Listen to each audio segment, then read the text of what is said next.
Are you ready to dive into the mind-blowing revelations of the Elbaf arc in One Piece? From Luffy's jaw-dropping transformation into the Sun God Nika to the ancient secrets of Joy Boy and the original Nika, this arc is delivering lore bombs that are reshaping everything we thought we knew about the One Piece world. But here's the kicker. What if Luffy isn't the first or even the second Sun God? What if there's an even older, more mysterious Nika tied to the Giants of Elbaf? Buckle up, because Oda is taking us on a wild ride through the final saga, and you won't believe what's coming next. Hey everyone, welcome back to the channel.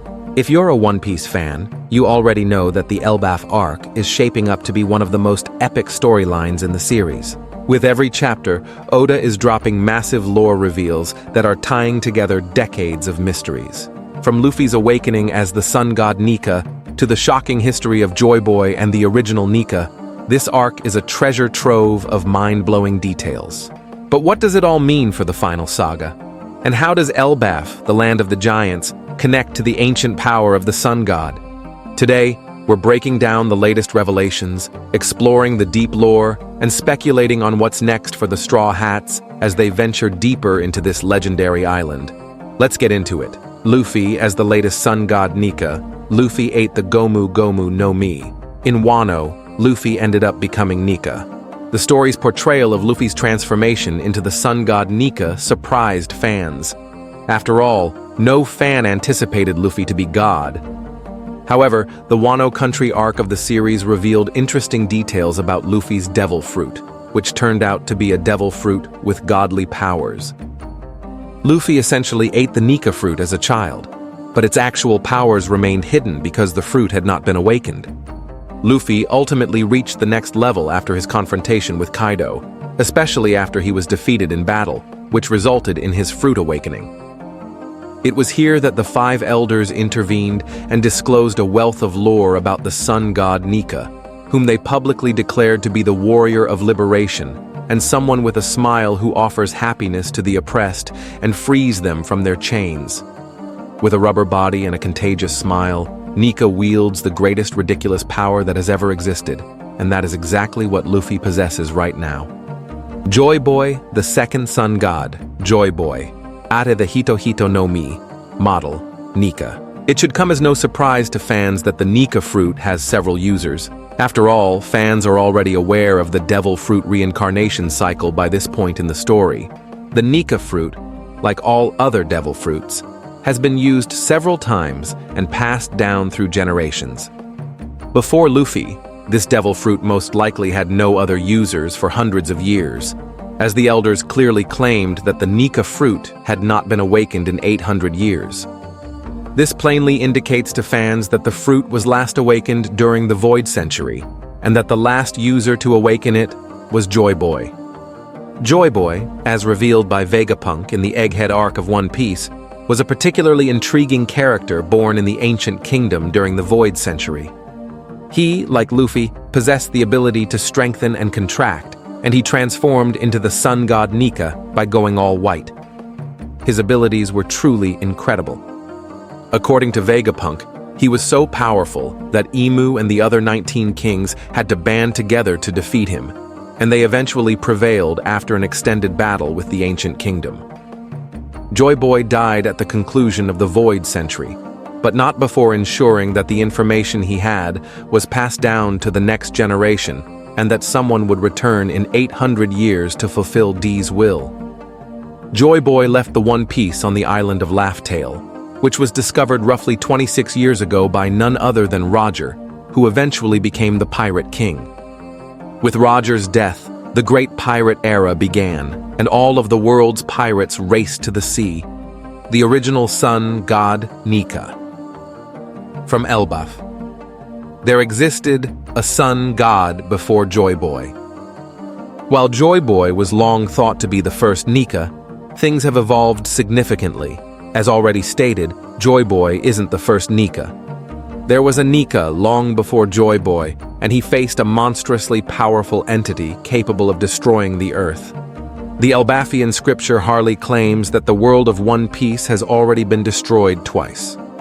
Of course, one annihilation occurred after the Void Century, but long before that, maybe a few millennia ago, the world endured various disruptions and was on the verge of destruction. This tragedy was caused or avoided by the sun god Nika, whom Oda hinted at in One Piece chapter 1136. According to the Giants, it is unclear if Nika is a god of destruction or liberty. All they know is that Nika's name appears whenever the world is destroyed, which confuses the Elbaf masses. It is unclear who the original Nika fought in battle, or if his existence is simply something that slaves created to feel some sort of deity above in the sky.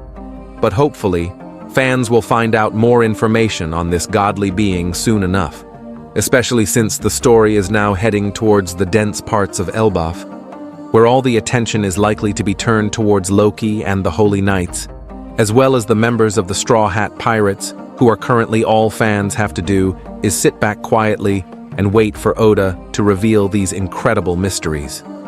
Summary and highlights. During Wano, Luffy ate the Nika fruit, which transformed him into Sun God Nika. The fruit specially chose Luffy as its user and bestows enormous strength onto him. Prior to Luffy, Joy Boy had used the Nika fruit. And that's it for today's deep dive into the Elbaf arc and the incredible lore of the Sun God Nika. What do you think about Luffy's connection to Joy Boy and the original Nika? Do you believe the Giants of Elbaf hold the key to unlocking even more secrets about the Void Century? Let me know your theories in the comments below. I'd love to hear your thoughts. Don't forget to like, subscribe, and hit that notification bell so you don't miss any updates as we continue to explore the final saga of One Piece. Thanks for watching, and until next time, stay awesome and keep sailing. Peace out. Thank you very much for visiting the Mugiwara Review YouTube channel, buddy. We hope you enjoy our review analysis. Don't forget to subscribe and continue joining us on our joyful journey in the world of anime. If you have any wishes, question, or suggestions for our next videos, feel free to express your thoughts on the comments below. Thank you very much for your support, and until we meet again, see you next time, buddy. What is One Piece anime? One Piece is a manga and anime story about a young boy named Monkey D. Luffy who wants to be the king of the pirates in the world. As a child, he eats a devil fruit, a strange plant that makes him able to stretch like rubber. Before the show starts, Luffy goes out into the world for the first time and starts to gather a group of pirates. The main group grows over time, but it starts with Luffy, Nami the Navigator, and a swordsman named Roronoa Zoro. At some point, Luffy and his friends are known as the Straw Hat Pirates, and they go on many exciting adventures across the ocean. One Piece is a lot of fun because it's silly. Luffy goes from island to island around the world in the series. Each island has its own setting and theme.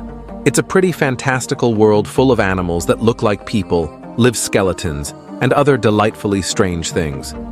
Within moments, the group is in a winter scene, and the next, they are on a tropical island full of giants. The show is full of silly and bright details. For example, Zoro holds a sword in his mouth, a scary military boss wears a cute bulldog hat, and people don't use phones to talk to each other instead. They use special transponder snails that can send and receive messages. Luffy is a carefree person who just wants to eat a tasty meal and laugh at bad jokes. Even though there are some funny parts in the series, a lot of One Piece is about freedom. During his travels, Luffy often takes up guns to help his friends and encourages others to do the same against pirates and government-backed military occupations. The characters in Luffy and his crew get stronger with each fight, which is typical for shonen manga. A lot of the story is about how Luffy beats a problem that seemed impossible to solve and finds some kind of secret power. After each fight, Luffy and his team get stronger and move closer to his main goal, which is to find the One Piece. Why is it called One Piece? The first part of both the manga and the anime shows that Pirate King Ghoul D. Roger is telling the truth about the mythical wealth called the One Piece. One Piece is the name of the show, because Luffy wants to find the One Piece and become the next Pirate King. One of Luffy's main goals in the show is mentioned in the show's title. What is the One Piece? The answer to this question is still one of the biggest secrets in the series. It's been more than 1,000 episodes, and we still don't know what One Piece is. We know that the One Piece is the name of the treasure that Ghoul D. Roger collected on his travels because of details in the manga. We still don't know a lot about the treasure, though. There are a lot of ideas from fans about what the One Piece is, but we still don't know what it is or even if it's real. The One Piece could just be the friends Luffy makes along the way.